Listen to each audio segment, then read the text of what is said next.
Walk and Talk, episode 11. What is real? So how can we tell the difference between what is real and what is imaginary? I asked AI and got a good explanation. Determining the difference between reality and imagination can be complex, but there are several key distinctions. Reality is external, objective, and shared. It exists independently of your mind and can be verified by others.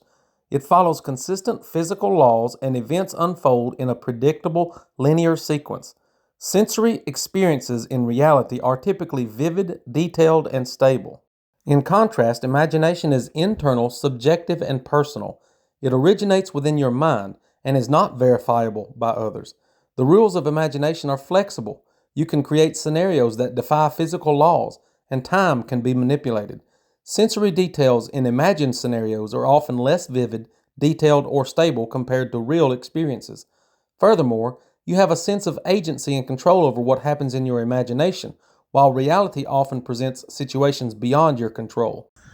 So real things are not just subjective to your perception. If something is subjective to your perception, that's your imagination. You can demonstrate real things to other people. This is why when people see something abnormal or unusual, they will ask their friends who are with them, "Did you see that or did you hear that?" They're trying to verify if they imagined it or if it was real. This is why personal testimony is a very low level of evidence. Testimony can be evidence, but it's not good evidence because people can perceive things inaccurately. If you were an eyewitness to a car crash, you might have thought that the car was black, but it was actually blue. And if you were stranded out in a desert thirsting for water, you might perceive that there is an oasis with water up ahead, but when you get there, you realize it's not there. That's called a mirage or your imagination. You see, you can be totally convinced that something is real or true and be totally wrong. I think I see a one-way sign. Is that real or imaginary? Well, I can touch it and see it. Pretty sure that's real. Here's another example. I can see Jesus on a cross. Is that real?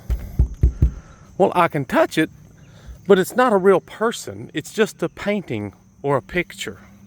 So the painting was real. The picture of Jesus was real.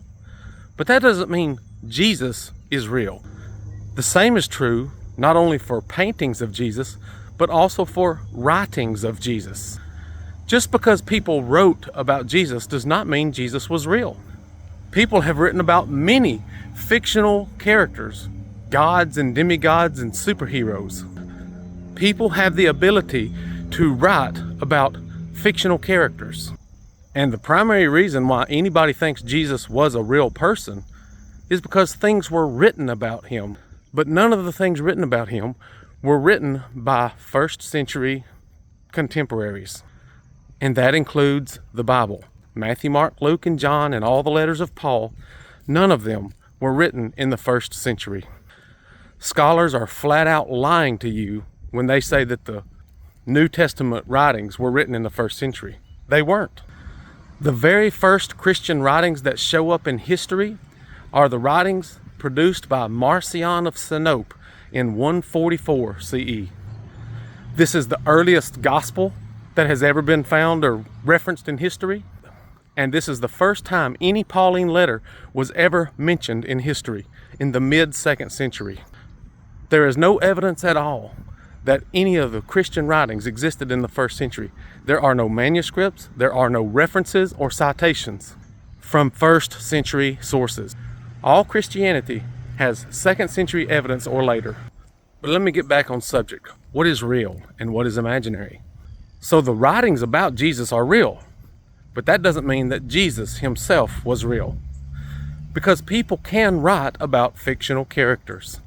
People can and do write fictional stories for a purpose. And there is a very clear reason why people would want to write a story about a Jewish Messiah who came to bring Judaism to a close. Most Christians don't even know that the Romans were locked in war with the Jews for a very long time between the 1st and 2nd century, which is the exact time that Christianity shows up on the map. How convenient. If I write a story about a war between two groups of people and can make sense out of why they were fighting a war, this is something that would be easily believable. We see it in reality. We can demonstrate objectively to other people that nation groups of people can and do go to war with other groups of people. On the other hand, if I see a story about a supernatural character who is doing supernatural things, I need more than just a written testimony before I can rationally believe that's true. Most, if not all, Christians believe that every story written about every other god and demigod in history, and there are many, are fictional stories about fictional characters. But they believe the biblical characters are the only supernatural characters that ever actually existed.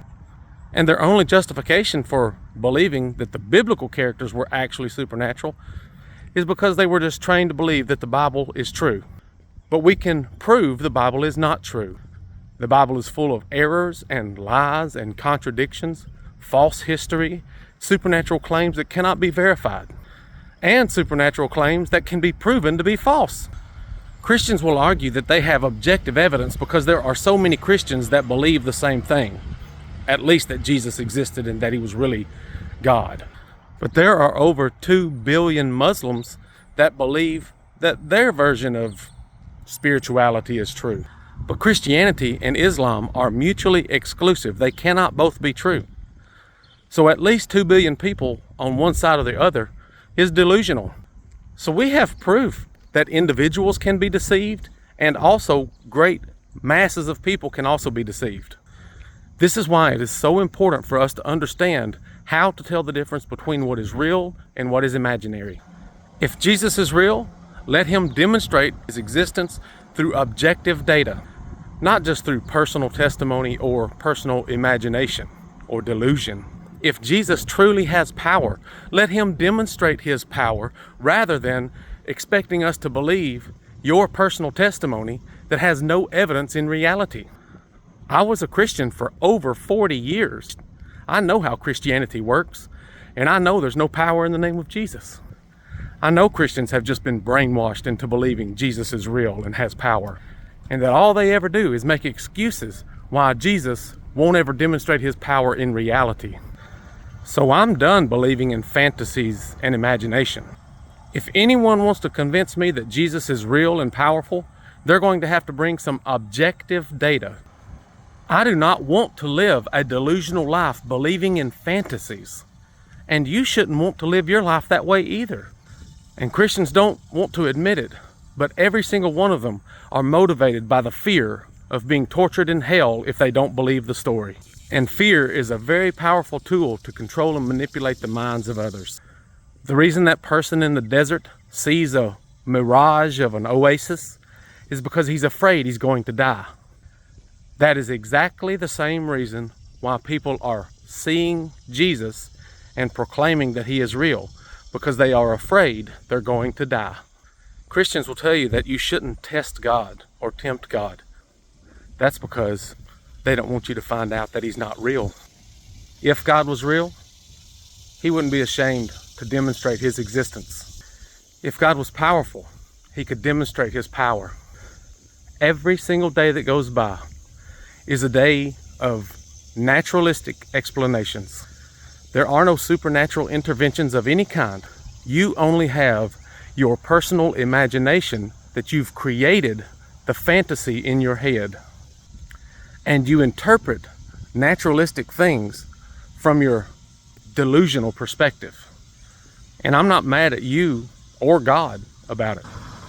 I'm mad at humanity for allowing this great delusion to pour over all of humanity. Let me know if you made it to the end of the video.